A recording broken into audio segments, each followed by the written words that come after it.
Hey everybody, it's the OMAD Dad. Welcome back to my YouTube channel, a channel that's dedicated to living the OMAD lifestyle or eating just one meal a day.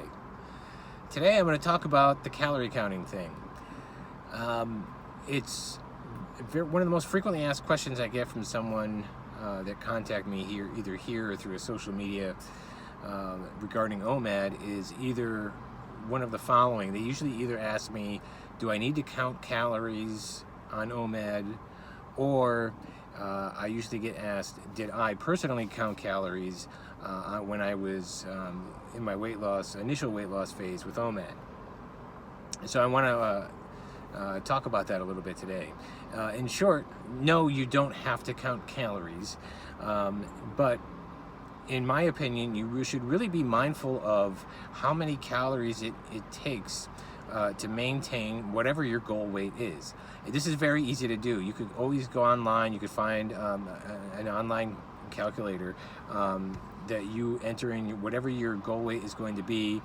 You also enter in your age and your height and your sex, and these free calculators just let you know how many calories you would need to maintain that, depending on whatever level of fitness and whatever level of activity you normally do. Now, I usually enter in whatever the most sedentary one would be, so that I know that that's, in other words, that's kind of like the hardest one, so that's going to be the least number of calories. So, but regardless, it's a general guideline, and you don't have to be strict with it, 100% of the time, because it's going to average out. You may have a meal today that's, say, 1,800 calories, and maybe where you're supposed to be is about 1,600 calories, but the next day or two you might be under by a few hundred calories, so it's all going to equal out.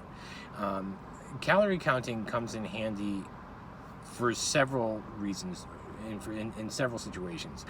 Number one, if you're finding that you've lost some weight, but then you've kind of plateaued and you've stopped, or you're now kind of like reversing the trend and you're kind of gaining weight, but you're still sticking to OMAD, calorie counting is a great way to kind of go back and to see, in general, purposes, where you're going wrong. You may just be eating too much of a meal, and that's why I do like sometimes using those calorie counting and calorie tracking apps. I've got a video about that on this channel. The Lose It app is a pretty solid one to use. There's other ones to use that are just as good, if not better, but basically what you do is, it won't necessarily give you the exact amount because you're not weighing all of your food, but what it'll do is, give you a ballpark and saying, based on what you've eaten today, you're probably looking at around, I don't know, let's say 1,800 or 2,000 calories. If you haven't had any activity and that's a little bit too high for you, and you've been doing meals like that pretty consistently, then okay, then I'm going to have to, make a slightly smaller meal or watch what I'm doing. So in that sense, being like an accountant that's going through a business that's about to go and file Chapter 13, you're now going through the books and saying, okay, well, where are we spending the money? It's like that with your body. You're kind of going back through there and saying, okay, well, what sort of meals am I having here? Ballpark it, that sort of thing. Another good excuse me, another good way to utilize calorie counting is if you're going to have a special meal for a holiday, a birthday, a celebration, whatever that might be. Like this is, today is Memorial Day, and for my American viewers, so I should have said that in the beginning of this video. I wish all of you guys a very happy Memorial Day weekend. I hope you guys have enjoyed it.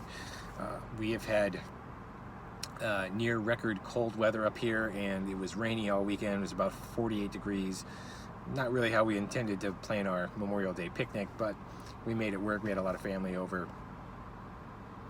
But regardless, that was a slightly larger meal for me, and you'll see in the pictures above, I had some burgers, I had some mom's baked beans, I had my mother-in-law's potato salad that I love, I had some coleslaw, and then I had another guest that came to the party that brought phenomenal chocolate chip cookies, so I had a couple of those, and a very small piece of this pistachio cake that my mom makes. So that was a slightly larger OMAD than I normally would. I also had a small glass of wine.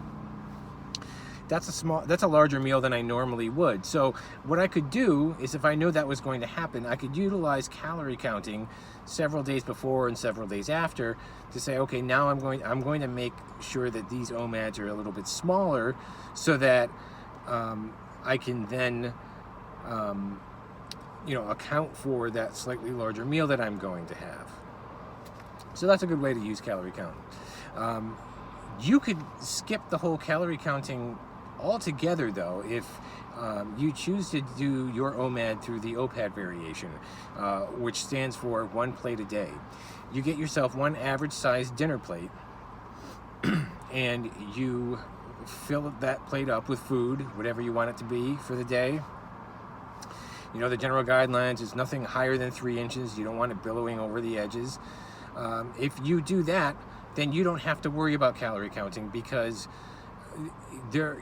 it's going to be very difficult for you to get a lot of calories on that plate unless you're breaking one of those rules or you have an exceptionally large plate. You just want an average sized dinner plate. If you stick to the OPAD variation, you're going to find that, yes, some days you may be a little bit on the higher end, but for the most part, you're going to be on the lower end.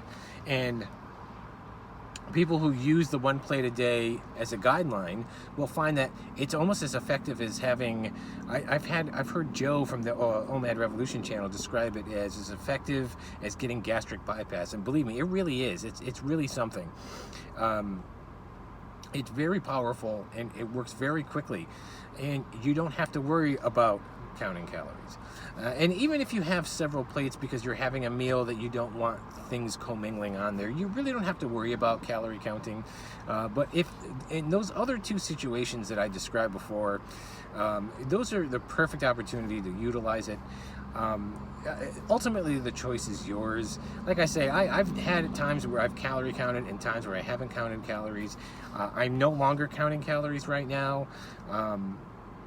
Because I gotta tell you, there's sometimes a part of me it just feels like there's better ways to live. If you feel there's no better way of feeling like you're in dieter's prison than having to weigh all of your food, count all of your food, and then having to say, okay, figuring it all out ahead of time before you even sit down, and then okay, well, I'm gonna take a little bit of this, like you're grocery shopping and you only have $10 to spend, but you're a little bit over, so you're taking things out of the cart.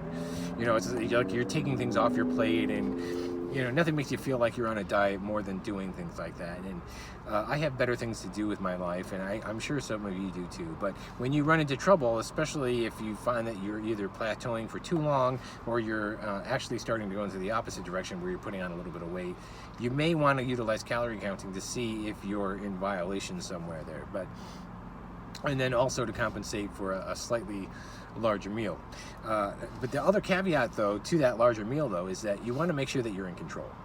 And you do so in a controlled way. You don't just say, I'm going to give myself a license to just go crazy and binge and have as much food until I get sick. That's not healthy. That's not what we're here to teach and what we're to learn. So, and that's not one of the premises of OMAD. You don't want to sit down and have your one meal be this 7,000 calorie buffet. But I hope that kind of clears a few things up, and I hope that you know, if you are having some struggles with it, maybe calorie counting could help with you. But if you don't want to, if you want to skip it altogether and you want a foolproof method of doing that, make your OMAD meal the OPAD variation, where you're just having your 1 plate a day, and you'll find that as it averages out, you won't have to worry about it at all. And speaking of OPAD variation, it is the end of the month here of May, so that means we are going to be just in time for the second annual June OPAD challenge, where we go for the entire month of June having our OMAD meals with no cheat days, no splurges, and we stick to the OPAD variation of 1 plate a day. We did it last year in 2020. Excuse me. We did it last year in 2020 during the pandemic to get rid of some of that weight. We basically out of the pandemic right now. Things are, in many states, are starting to reopen very slowly, of course. Even over here in Massachusetts, a lot of the mask laws are starting to go away, and we've been very strict from very early on about wearing masks. It looks like we're going to, we're getting to the end of COVID, and so you should be getting to the end of your COVID wait. Maybe that's why you're new and you're watching this channel. Even if you're not, though, it's a fun little challenge to do, and hopefully we can make this a yearly tradition. This is the second year in a row that we're going to be doing this, and my next video is going to be talking more about the specifics of this and give you guys some examples. And then during the month, I'll check in with you guys as well, of June. The month of June, I'll check in with you guys as well and give some tips. Maybe we'll do a mukbang together or something live and answer some questions, and we'll... yeah, and maybe you guys can even show me and share with me some of your progress, and maybe we could put that on this channel as well. So that's all I have for today. I will be back very, very soon with another video. I hope you guys are having a great Memorial Day weekend. What's left of it, enjoy it. And I hope your OMAD is going very well for you. And if you have any comments or questions, don't forget, you can leave them down below, or you can email me. The link is in the description of this channel. Have a great week, have a very happy OMAD, and be well.